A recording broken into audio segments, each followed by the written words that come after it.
जय श्री कृष्णा। प्रणाम भक्तजनों।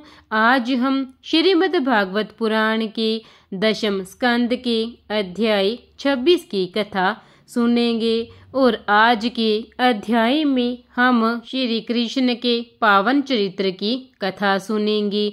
आइए हम कथा की शुरुआत करते हैं। सारी कथाएं सुनने के बाद परीक्षित ने अपने कुल देवता और 16 कलाओं से परिपूर्ण भगवान श्री कृष्ण के पावन चरित्र को सुनाने की शुकदेव जी से प्रार्थना की। इस पर शुकदेव जी ने श्री कृष्ण के रूप में भगवान विष्णु के अवतार लेने की कथा को सुनाया। शुकदेव जी ने कहा कि पृथ्वी जब अनेक राक्षसों के अत्याचारों से दुखी हो गई तो ब्रह्मा जी के पास गई। ब्रह्मा जी उसे शिव जी के पास ले गए। शिव उस समय भगवान विष्णु के ध्यान में रत थे। ब्रह्मा और पृथ्वी भी भगवान का स्मरण करने लगी। स्मरण करते समय सुने हुए भगवान के वचन पृथ्वी को बताते हुए ब्रह्मा जी ने कहा कि वसुदेव की पत्नी देवकी के गर्भ से विष्णु शीघ्र ही श्री कृष्ण के रूप में अवतार लेंगे। श्री हरि के अंश शेष भी श्री कृष्ण के बड़े भाई के रूप में जन्म लेंगे। पांडुनंदन यदुवंशियों में शूरसेन नाम के तेजस्वी राजा ने अपनी पत्नी मरीचिया से 10 पुत्र और 5 कन्याएं उत्पन्न की। इनमें सबसे बड़े पुत्र का नाम वसुदेव था। वसुदेव का विवाह राजा देवक की पुत्री देवकी से हुआ था। देवकी के गर्भ से 8वें पुत्र के रूप में भगवान श्री कृष्ण ने जन्म लिया। कृष्ण माता देवकी कंस की चचेरी बहन थी। जब देवकी का विवाह हो रहा था तब एक भविष्यवाणी हुई जिसमें कहा गया कि देवकी के गर्भ से उत्पन्न 8वीं संतान कंस का काल होगी। इस कारण देवकी की सभी संतानों को मारने के लिए कंस ने देवकी और वसुदेव को विवाह के बाद जेल में बंद कर दिया। वहीं जेल में देवकी की 8वीं संतान के रूप में भगवान श्री कृष्ण ने जन्म लिया।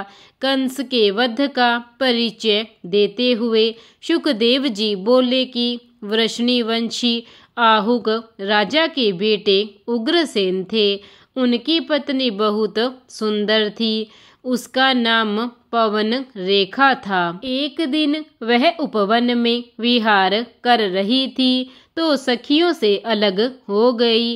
वहां पर एक दैत्य घूमता हुआ आया और इस दैत्य का नाम द्रुमलिम था। दैत्य ने रानी को देखकर उससे भोग विलास करना चाहा क्योंकि वह उसके रूप पर मुग्ध हो गया था।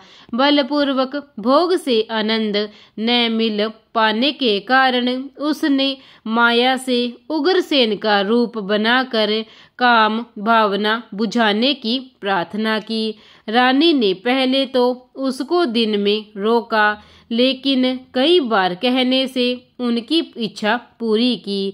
सहवास के उपरांत राक्षस अपने वास्तविक रूप में आ गया जिसे देखकर वह रानी बहुत घबराई और उसने उसको भला बुरा कह दिया। तब राक्षस ने कहा कि तेरे समान रूपवती स्त्री को अपुत्रवती जानकर मैंने तुझसे सहवास किया है। मैं अपने से उत्पन्न इस पुत्र को अपने सारे पुण्य समर्पित करता हूँ। तुम इसे ईश्वर का विधान समझो और अपने गर्भ की रक्षा करके पुत्रवती बनो। पवन रेखा ने भी इसे ईश्वर का विधान मानकर धैर्य धारण कर लिया। जब पवन रेखा कुंजों से बाहर आई तो उसने अपनी सखियों को चिंतित रूप में देखा। सखियों ने जब रानी से श्रृंगार के उतरने, मुख के पीला पड़ने तथा दुखी मन होने का कारण पूछा तो उसने उत्तर दिया कि यहाँ एक यवन आया था जिसे देखकर मैं मूर्छित हो गई थी। सखियों ने ईश्वर को धन्यवाद दिया और रानी को रथ पर बिठाकर नगर में लौट आई। समय आने पर रानी के पुत्र उत्पन्न हुआ। ब्राह्मण ने उस बालक की कुंडली देखकर उसकी आततापी लोकपीड़क तथा पिता के राज्य को हथियाने वाला बताया। ब्राह्मणों ने यह भी बताया कि इसके अत्याचारों से धरती कांप जाएगी और भगवान विष्णु को उसका वध करने के लिए अवतार लेना पड़ेगा। धर्मात्मा उग्रसेन ने ईश्वर का विधान मानकर बालक का पालन पोषण किया। बालक का नाम कंस रखा गया और वह प्रारंभ में ही उग्र और उद्धत होता गया। वह पिता के समझाने से भी नहीं मानता था। 8 वर्ष की अवस्था में ही उसने मगध नरेश राजा जरासंध पर चढ़ाई कर दी और उसे द्वंद्व युद्ध में पछाड़ दिया। जरासंध ने पराजित होने के बाद अपनी दोनों कन्याएं उस बलवान कंस को सौंप दी।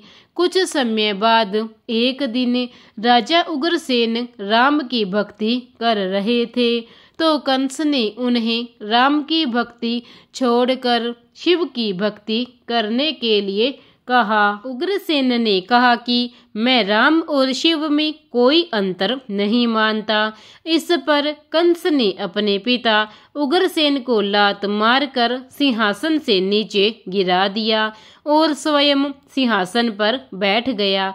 सिंहासन पर बैठने के बाद उसने अपने राज्य में हवन, जप, तप आदि का निषेध करा दिया और यह भी घोषणा करा दी कि जो व्यक्ति इस आदेश का पालन नहीं करेगा उसे दंड दिया जाएगा। जब कंस ने पृथ्वी के अनेक राजाओं को जीत लिया तो उसके मन में यह भी आया कि इंद्र पर विजय प्राप्त की जाए। उसे इंद्र नहीं मिला तो मंत्रियों के द्वारा इंद्र पर अधिकार करने के लिए अश्वमेघ यज्ञ की योजना भी उसे अच्छी नहीं लगी।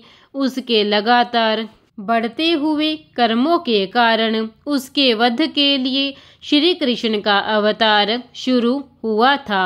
शूरसेन राजा ने मथुरा नगर को बसाया और अपने जीवन काल में सभी यदुवंशियों का एक स्थान पर एकत्रित कर लिया। जब शूरसेन का बेटा वसुदेव देवकी को विवाह करके ला रहा था तो उसका सम्मान करने के लिए कंस स्वयं रथ का संचालन करने लगा। लेकिन इसी समय एक भविष्यवाणी हुई जिसमें कहा गया कि देवकी का 8वां बेटा तुम्हारा काल होगा। इस आकाशवाणी को सुनते ही कंस तलवार से देवकी की हत्या करने के लिए तैयार हुआ तो वसुदेव ने उसे बहुत रोका और समझाया कि स्त्री वध का पाप सिर पर न ले, लेकिन कंस नहीं माना तो वसुदेव ने उससे कहा कि वह प्रत्येक संतान को जन्म लेते ही कंस को समर्पित कर देगा। इस शर्त को सुनकर कंस ने देवकी को छोड़ दिया। बाद में वसुदेव ने इस प्रतिज्ञा का पालन किया और सबसे पहला पुत्र कीर्तिमान ले जाकर कंस को सौंप दिया। लेकिन कंस ने यह कहकर उस पुत्र को लौटा दिया कि यह तो तुम्हारा पहला पुत्र है, उसे तो केवल 8वें पुत्र की आवश्यकता है। इस तरह वह वसुदेव की सारी संतान लौटाता रहा। एक समय नारद जी कंस के पास आए तो उन्होंने कहा कि तुम यदुवंशियों पर बहुत अंकुश रखो। यह सुनकर कंस ने अन्य यदुवंशियों को तो पीड़ा देना शुरू कर दिया और वसुदेव तथा देवकी को जेल में डाल दिया। सातवीं संतान के रूप में भगवान की योग माया से देवकी के पेट का गर्भ रोहिणी के गर्भ में स्थापित हुआ, जिसमें बलराम की उत्पत्ति हुई। जब देवकी के यहाँ आठवीं संतान के रूप में भगवान श्री कृष्ण ने अवतार लिया तो कारागार के ताले अपने आप खुल गए और सारी पहरेदार गहरी नींद में सो गए। तब वसुदेव जी नवजात बालक को लेकर उसे किसी प्रकार यमुना पार करवाकर गोकुल में नंद जी के घर ले गए। वहाँ नींद में सोई हुई यशोदा की गोद में बालक को लिटा दिया और उसके पास लेटी हुई छोटी बालिका को उठा लिया और वापस आकर उस बालिका को देवकी की गोद में डाल दिया। भगवान की माया के कारण प्रसव पीड़ा से अचेत यशोदा को इस परिवर्तन के रहस्य का कोई पता नहीं चला। इधर दूसरी ओर बच्ची के रोने की आवाज सुनकर जेल के पहरेदारों ने दरवाजे बंद करके महाराज कंस को देवकी के यहाँ लड़की के जन्म की सूचना दी। इस सूचना के सुनते ही कंस अपने आप कारागार में आया और उसने देवकी की गोद में बच्चे को छीनकर बाहर पत्थर पर पटक पटक कर मार डाला। लेकिन वह कन्या अष्टभुजी देवी का रूप धारण करके बोली कि तेरा वध करने वाला तो जन्म लेकर गोकुल में पल रहा है। जब कंस ने यह सुना तो उसने वसुदेव और देवकी को बंदी गृह से मुक्त कर दिया। कंस ने यह जानकर कि गोकुल में उसको वध करने वाला बालक जन्म ले चुका है, पर पता नहीं वह बालक कौन है, इसलिए पूतना नाम की राक्षसी को गोकुल के लगभग सभी बच्चों का वध करने के लिए भेजा। वह राक्षसी गोकुल पहुंची और उसने एक सुंदर रमणी का वेश बनाया और नंद के घर में प्रवेश कर गई। उसने भगवान कृष्ण को गोदी में उठाया और अपना विष से भरा हुआ स्तन उसके मुंह में डालकर पिलाने लगी। श्री कृष्ण ने अपने दोनों हाथों से उस राक्षसी के स्तनों को ऐसे दबाया कि वह दम घुटने के कारण प्राणहीन हो गई। जब थोड़ी देर बाद माता यशोदा वहां आई तो पूतना की छाती पर खेलते हुए कृष्ण को उठाया और दूध पिलाकर सुला दिया। जब श्री कृष्ण 27 दिन के ही थे तो नंद ने अनेक ब्राह्मणों को अपने घर में बुलाया। घर के सभी बड़े व्यक्ति ब्राह्मण की सेवा में लीन थे और उसका ध्यान कृष्ण की ओर नहीं रहा। भगवान श्री कृष्ण बालक के रूप में अकेले ही पालने में भूखे पड़े रहे। तभी एक राक्षस पालने में बैठ गया। श्री कृष्ण ने उसे इतनी जोर से लात मारी कि वह तो मर गया और पालना भी टूट गया।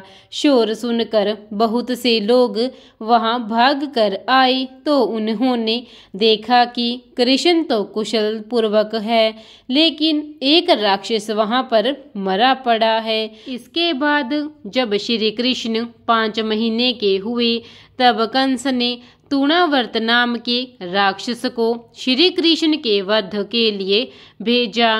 राक्षस वहां गया और वह श्री कृष्ण को लेकर आकाश में उड़ गया। तब 5 महीने के श्री कृष्ण ने उस राक्षस का वध कर दिया और अपने माता पिता तथा गोपियों की चिंता का निवारण किया। नंद के कहने पर वसुदेव के पुरोहित गर्ग मुनि ने बड़े पुत्र का नाम बलदेव, रेवती रमण और बलवीर आदि रख दिया तथा श्री कृष्ण का कृष्ण, श्याम, मुरली, मनोहर आदि नाम रखे गए। बड़े होकर कृष्ण अनेक प्रकार की बाल लीलाएं करने लगे। इनमें प्रमुख गोपियों के घर में प्रवेश करके उन गायों का दूध पी लेना तथा दूध पीने के लिए बछड़ों को छोड़ देना था। इसके साथ श्री कृष्ण गोपियों के घर में रखा हुआ दूध माखन उठाकर अपने साथी गवाले बालों के साथ बांटकर खा लेते थे। रोज रोज गोपियां श्री कृष्ण को माखन चुराते हुए पकड़ लेती थी, लेकिन उनके रूप सौंदर्य पर सरल मुस्कुराहट उन पर मुग्ध होकर कुछ भी नहीं कर पाती थी और केवल हंसकर रह जाती थी। लेकिन श्री कृष्ण की शिकायत यशोदा से जरूर करती थी। यशोदा जब उनसे पूछती थी तो वह अपनी बातों से एकदम मना कर दिया करते थे।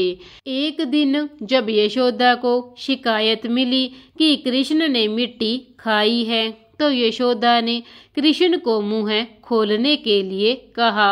यशोदा ने उन्हें धमकी दी और विवश किया तो श्री कृष्ण ने अपना मुंह खोला, लेकिन यशोदा उस मुंह से 14 भुवनों को देखकर आश्चर्यचकित रह गई। इसी प्रकार श्रीमद् भागवत पुराण की कथा अध्याय 26 का यही समापन होता है और बाकी की कथा श्री कृष्ण के आगे की कई लीलाएं हम कल अध्याय 27 में सुनेंगे। तब तक के लिए प्रेम से बोलिए जय श्री कृष्णा। विष्णु महाराज की जय। प्रिय भक्तजनों, अगर आपको कथा श्रीमद् भागवत पुराण अच्छी लगी है तो इसे लाइक कीजिए, शेयर कीजिए और चैनल को सब्सक्राइब करना ना भूलें। धन्यवाद।